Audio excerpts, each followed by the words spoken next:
Welcome to this episode of Sridhar on Selling. In my last episode, I had mentioned in the passing vegetable vendors. I was surprised to get a mail from a professor teaching English in the US wanting me to touch upon the vegetable seller. I'm going to talk about not only vegetable sellers, but a cross section of retailers that I have run into and the lessons that I and others could pick up from these retailers. A fruit seller, look at the way he organizes his cart, the way the vegetables and the fruits are kept, the way they are displayed, the way they are arranged. They are arranged in such a manner as to attract the customer. Reds, yellows, greens, all blended so beautifully that the customer is drawn to them. The seller subtly evaluates the customer, whom to attend to first, who seems to be in a hurry, who can pay a better price. He understands the difference between an office boy in a hurry, a housewife who wants to spend a lazy afternoon perhaps gossiping, and a child who does not understand pricing. Now, let me talk about a few of the other retailers I have run into in my life. In Bangalore, now called Bengaluru, one of the earliest supermarkets had a terrific footfall.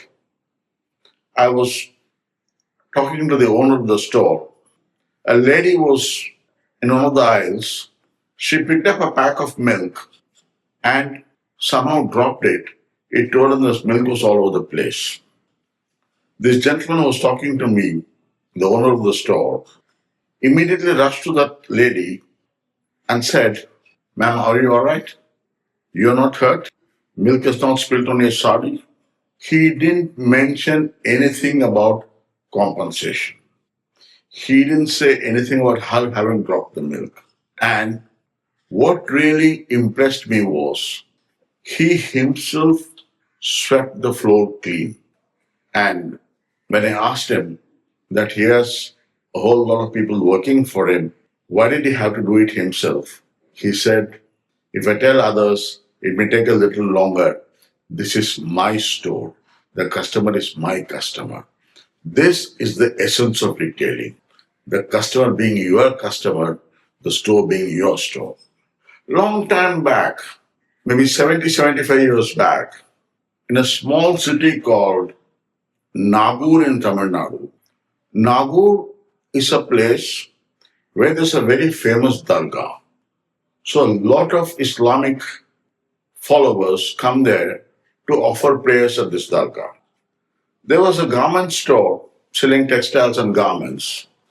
The owner of the store, practically illiterate man, would wake up his son every day at 5 in the morning to go and open the store. One day the son asked, "Papa, why are you doing this to me? You think there's a queue standing outside the store at 5 o'clock in the morning?" You know what the father said? "Son, it's like this. Pilgrims come to the dargah. Maybe somebody wants to have a bath early in the morning and he realizes that he has not brought a towel with him. He would do anything to get a towel at that hour. And if you're open, if you're able to provide that service, he remembers you all your life and you have served God by serving a pilgrim." What a great thought. Completely literate man. But he understood the value of service, that the essence of retail is understanding customer and fulfilling his needs. In the same place in Nagore, a lot of stores are there selling agarbattis, flowers, dhoop and stuff like that, which normally pilgrims buy. 10, 15 stalls at least. This guy would call each of his customers by telling customers, "You from such and such place, you from Coimbatore, you from Tanjore." And People from these cities would immediately react and go to his store. As against others would come and say, "Come and buy from me."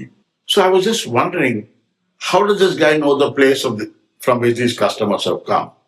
Those days, most people would carry a bag made of cloth, which would be normally from their hometown. So it would carry the name and address of a particular store or a brand with the name of the city mentioned. He read that and would call.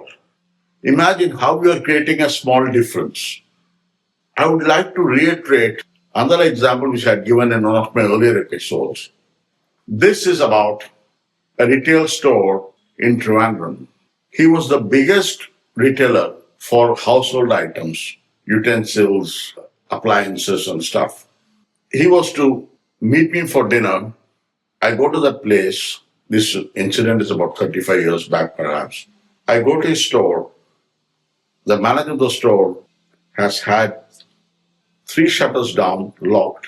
The 4th shutter was being locked when a little girl, 7 or 8, comes and asks for stove pins. I don't know how many of you know of this item called stove pin, which is a pin used to clean the nozzle of kerosene stoves. The price would have been 50 paise or something. This gentleman had the shutters lifted, switched on the light, took this stove pin out and gave it to this girl. I was really surprised. The biggest retail outlet in that category in Trivandrum, opening the store just for 50 pesos. I was intrigued. I asked him, you know what this gentleman said? He said, if a customer comes to my store, she knows I'll be open. And I'm open, I'm standing there, so I'm not closed. Second, if a child comes at this hour, there is certainly an emergency at home. If I do not give this pin, maybe food may not be cooked at that night, or it may get delayed. Her father may come and beat her mother up. Or third point, this girl would continue to live in Trivandrum. She would get married and she would still be my customer. This is the lifetime value of a customer.